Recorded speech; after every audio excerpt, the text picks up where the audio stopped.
Right now on News 3, a historic day at the state capitol. Tony Evers is sworn in as the 46th governor of Wisconsin.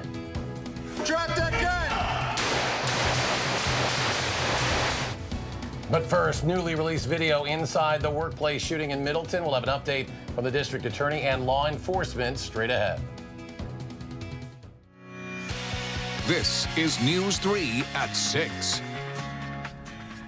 But first tonight, some breaking news out of Green Bay. According to Adam Schefter of ESPN, the Green Bay Packers have offered their head coaching position to Tennessee Titans offensive coordinator Matt LaFleur. Schefter reporting the other candidates have been notified that they are out of the running. We'll have a closer look coming up in sports. No criminal charges will be filed against the two Middleton officers and two Dane County deputies who shot and killed a man who opened fire on his coworkers in September. District Attorney Ishmael Ozan says it is because of those officers that the shooting at WTS Paradigm didn't end worse. Amanda Quintana is here with more on what we're learning about what happened that day. Amanda?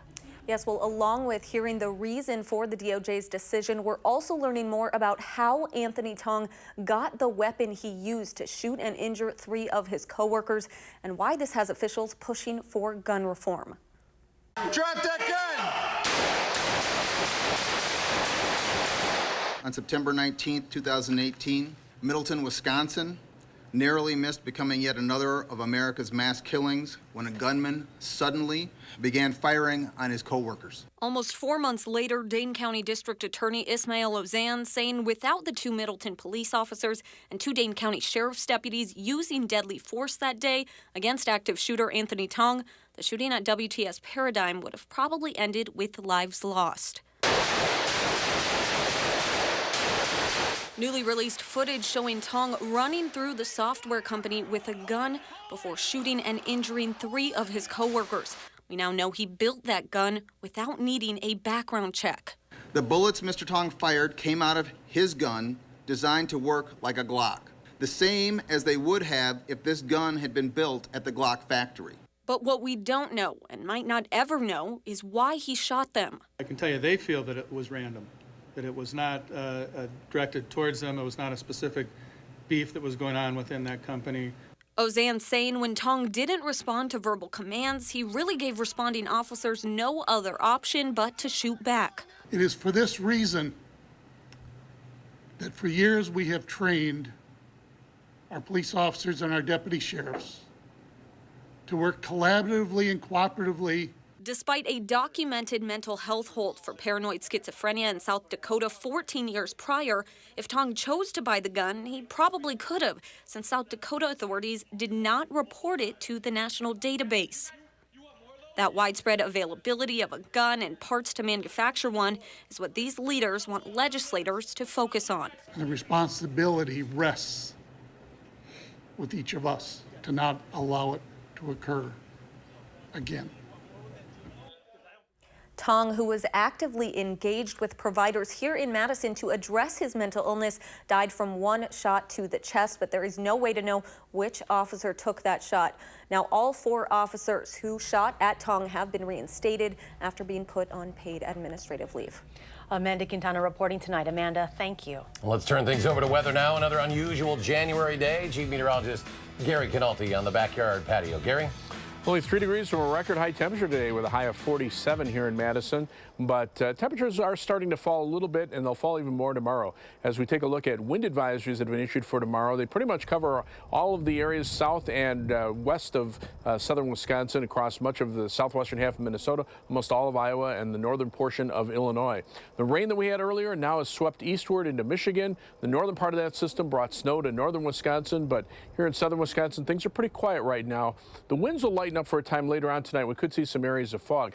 Now, 36 is the overnight low temperature. That's 10 degrees above our average high temperature for this time of year. And actually looks like the official high temperature now has been updated to 48 degrees. So that only put us 2 degrees from a record high. Milwaukee did hit 52. Janesville topped out at 50. Current temperatures now are in the upper 30s to around 40 degrees. These temperatures will probably stay nearly steady through the overnight hours. And by tomorrow morning, be in the middle 30s. We could see some rain showers late tonight, change over to the light snow tomorrow morning. There could be up to an inch of snow accumulation in a couple of areas. High temperature at 38 and then falling temperatures. That's your first look forecast. Thank you, Gary. Wisconsin officially has a new governor, and a new year of lawmaking is underway at the state capitol. Tony Evers is now the 46th governor of Wisconsin, the first Democrat to represent the state in 8 years. News 3 with team coverage tonight. Political reporters Jessica Arp and Rose Schmidt at the Capitol this evening with the new direction of the governor and Attorney General, the past their charting, as well as lawmaker reaction on this historic day. We start with Jessica. Jess? Well, yeah, we've learned in the last hour that Governor Evers has already begun signing some executive orders. The two that he signed today, one calling for state agencies to implement anti-discrimination policies and create standard terms for state contracts. The other calling to recognize and respect state employees. Those are two first steps in a year of work that the governor set the stage for today. So help me God. Congratulations. Taking the oath as the 46th governor of the state of Wisconsin in front of those who had come before him, Tony Evers called out what he thought was wrong with Wisconsin's politics. We've become paralyzed by polarity, and we become content with division. We become indifferent to resentment and governing by retribution. Evers promised a change, but said he'd need help to do it. I took the oath today with the grace and humility of knowing that no single person can solve these problems alone. The challenges we face can only be fixed by finding solutions together. Also taking the oath with his family, Attorney General Josh Kaul began with a different tone. But I want to make clear that irrespective of the action taken by the lame duck legislature, the priorities of the Wisconsin Department of Justice are changing. Kaul called for new legislation on school safety and guns. I am calling for a red flag law that will allow law enforcement or family members to go to a judge and ensure that somebody who is a threat to themselves or others is temporarily disarmed. I am calling for universal background checks for firearm purchases. Evers and Kaul will both need to work with Republicans to get those priorities and other ones they've promised, like education funding and coverage for pre-existing conditions passed. But for now, they'll celebrate a new era at the state capitol. So folks, let's polka tonight and get to work tomorrow. Thank you, and on Wisconsin. Now that polka will happen tonight at the inaugural gala, which will start in just about the next hour or so, just down the street from here at the Monona Terrace. As for the next week, we know that Governor Evers has said he will intend to likely sign more executive orders, also visit Lincoln Hills Youth Prison and begin work in earnest on the state budget. We have not received specific details of the visit to Lincoln Hills or other orders that he expects to sign in the next week or so. All right, Jessica Arp live at the Capitol tonight. Jess, thanks. With the new round of political leaders in the state comes a historic moment. As he was sworn in today, Mandela Barnes has become the first African-American to hold the position. He's also only the second African-American elected to a statewide position after former Secretary of State Val Phillips in 1978. Henry Sanders of Madison 365, a media group focused on issues affecting the African-American community, made a run for the same office years ago. And he said even then he was told getting elected statewide as a black person would be hard. So imagine how it feels years later to see it happen. For him to be 8 years later, 9 years later to be elected, it's powerful. Change shows how much the state has changed, shows how much the population in Wisconsin, how they view African Americans have changed, and also shows the power of when people decide to vote, how they can have a real voice. Barnes said he will tackle equity during his time in office, and on this same historical note, we can't miss Sheila Stubbs. Today, she became the first African-American elected and sworn in to serve Dane County in the state legislature. Calls for bipartisanship are echoing throughout the Capitol tonight. But the question is, will compromise even be possible? Rose Schmidt live at the Capitol as state lawmakers react to a new era in Wisconsin. Rose? Yes, well, Democratic lawmakers tell me bitter feelings are still lingering following the lame duck session, but they're hoping to put that aside. And Republican Speaker Robin Vos is emphasizing that the lawmakers make up the most important branch of government, not the governor. With 5 Democratic constitutional officers, there's no doubt it will be a change for GOP legislative leaders. Today marks the return of divided government in Wisconsin. For the past 8 years, you could say our state has been driving in the right lane of a 3-lane highway. Speaker Robin Vos has said he is hoping to work with Governor Evers, but following the inaugural ceremony in the State Assembly, he made it clear Evers will not get in his way. There are some who will want us to take a back seat and allow the new governor to drive the car alone, but that isn't going to happen. Following the lame duck session stripping powers away from Evers and Attorney General Josh Kaul, Democrats know common ground may not be easy to find. You know, it leaves a little bit of a sour taste in your mouth what happened specifically with the Attorney General's office, because the Attorney General has constitutional obligations that he has to do. But Democrats are encouraging Vos to give their party and the new governor a chance. Governor Evers has said all the time he'll work with anyone. He wants bipartisan leadership. You know, it's the people of Wisconsin that we're standing for. In the past, Republican lawmakers have hinted that they plan on creating their own state budget instead of using the one Evers puts forth. I think that's yet to be determined. We're hoping that we can work off of Governor Evers' budget. It all depends on how he introduces it. If he focuses on the issues that unite us and we can find common ground, then I think we'll be able to work with that. But there are still questions about whether that will happen. You know, it's certainly within their prerogative to take the governor's budget and throw it away. I would hope that they don't, because again, he was elected governor. They weren't. Senate Majority Leader Scott Fitzgerald says he's warning other Republicans about introducing bills that Governor Evers will likely oppose. He says that's one of the issues that comes with having a divided government. And Senate Minority Leader Jennifer Schilling says she's focusing not on divide and conquer tactics, but on the issues that Governor Evers campaigned about. All right, Rose Schmidt live at the Capitol. Rose, thank you. Be sure to stay with News 3 as we enter the first few days and weeks of the new Evers administration, on air on Channel 3 and online at channel3000.com. And still ahead tonight, a second straight day of rain is just the latest in what's been an unusual winter so far. An explanation of this unseasonable weather when News 3 at 6 returns.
Welcome back. It's unusual this time of the year to see so much rain in January, but we saw it all day today. News 3's Jamie Perez spent the day getting Madisonians' thoughts and an explanation from our own in-house expert. Tonight, mostly cloudy, windy, and mild, with rain gradually ending later in the day. Temperatures expected to get close to 50, and 50 is the record for us in Madison. It's the talk of the town, melting snow in January. It's unusual for this time of year. It's crazy. I've never seen weather like this. Definitely not normal for Wisconsin. We should be driving on snow, but instead, we're driving in puddles. I think it's absolutely crazy.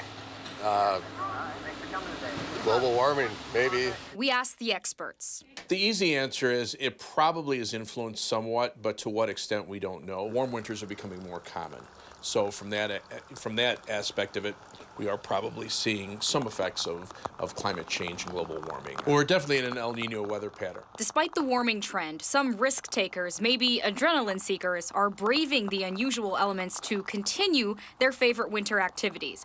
But I only saw one out there. With a thin layer of ice, there's no question why. In weather like this, where the temperature's been warm and we've been getting some rain on top of it, that makes the ice very unsafe. So they have to really be careful. They know how thick the ice is and be prepared, you know, that they might end up falling in if they get to a weak spot. Maybe this means a more mild winter? It'll be a short winter. You think so? Yeah, it'll be a short winter. Is that good? Is that yeah, that's good. In Madison. This warm front has really just rushed in the warm air for us throughout Wisconsin for this time of year. Jamie Perez, WISC News 3.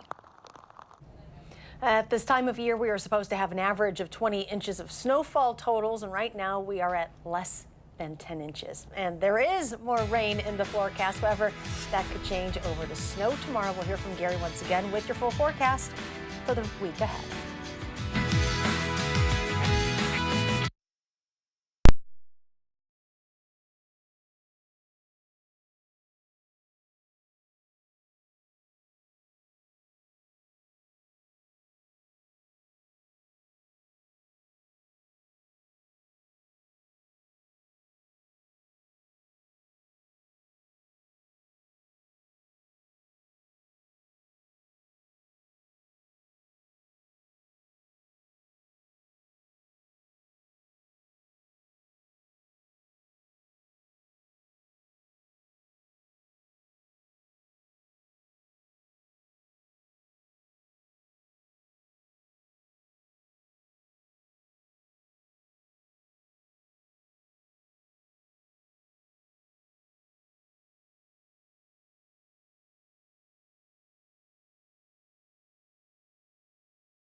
Gary rejoining us now with a look at the complete forecast for the rest of the week. And what a bunch of rain we had today, Gary. Over an inch of rain here set a record for the date. We were only 2 degrees from a record high temperature, that being 48 degrees, the official high for Madison. But you can see how mild the temperatures were across much of the Midwest. Temperatures close to 60 as far north as the Quad Cities in northwestern Illinois. These would be great temperatures for the middle of November. That's what the average high temperature is that time of year, or also for the end of March. This is the beginning of the second week of January, so that just shows you how unusually mild it is. There's plenty of snow on the ground now through much of the central UP of Michigan from the storm system we went through over the last couple of days, and at least a couple of inches through much of the northern third of the state. Central Wisconsin, the snow starts getting a little iffier. From Madison southward, not much. Tomorrow, the big problem will be wind. We have wind advisories in effect for the southwestern half of Minnesota, almost all of Iowa, and the northern portion of Illinois. Wind gusts there could hit the 40 to 50 mile per per hour range.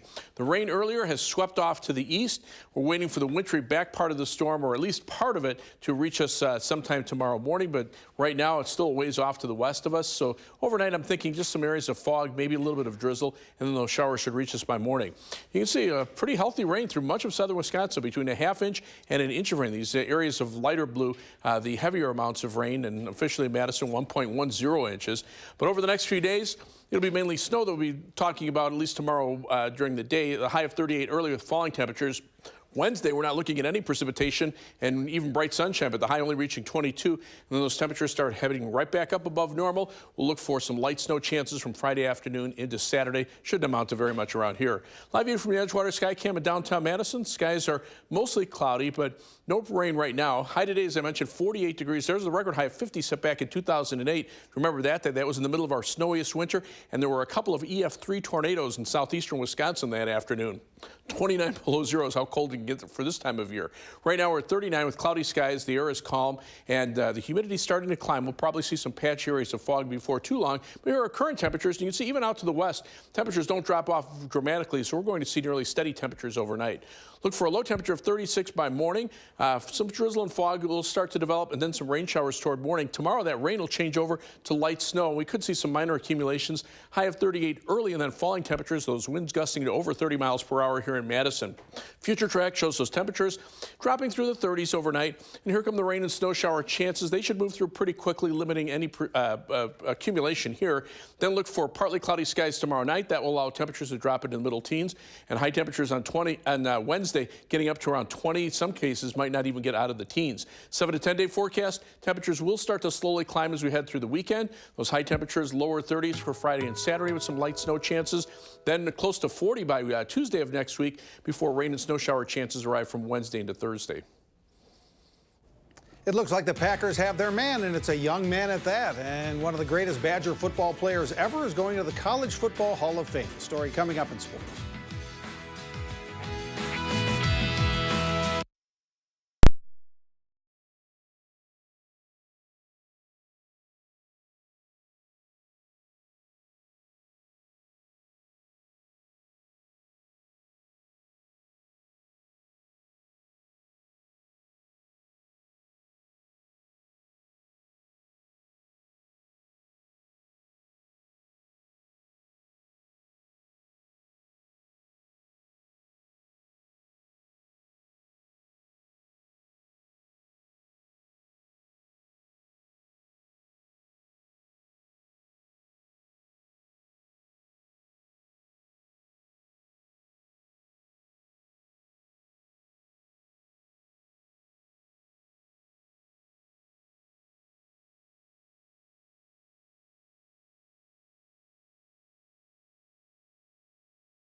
The Packers appear to have found their man. Multiple reports say Tennessee Titans offensive coordinator Matt LaFleur is going to take over for Mike McCarthy as the Packers' next head coach. LaFleur is a product of the Mike Shanahan coaching tree, the one that's produced the Rams' Sean McVay and the 49ers' Kyle Shanahan.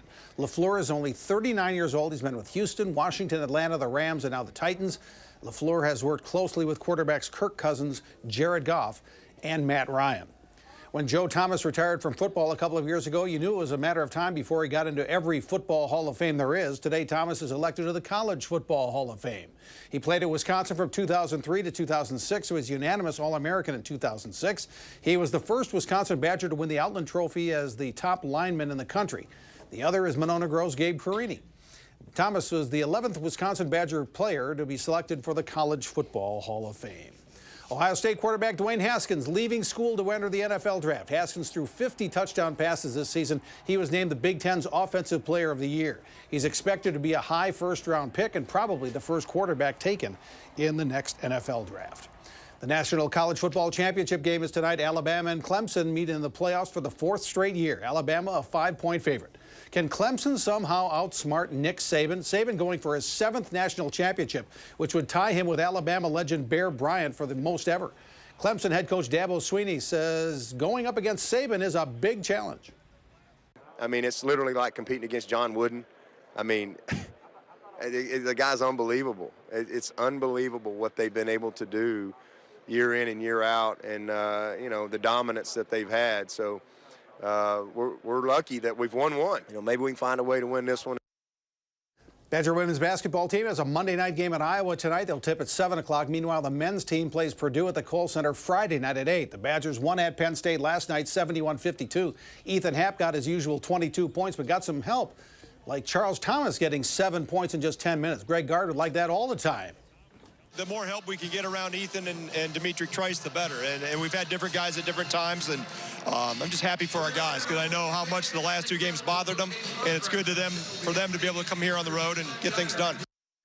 Our next Prep Mania game of the week, Thursday night, we're in the Badgers South Conference for boys basketball, Stoughton at Monona Grove. It's live Thursday night, 7:15 on channel3000.com.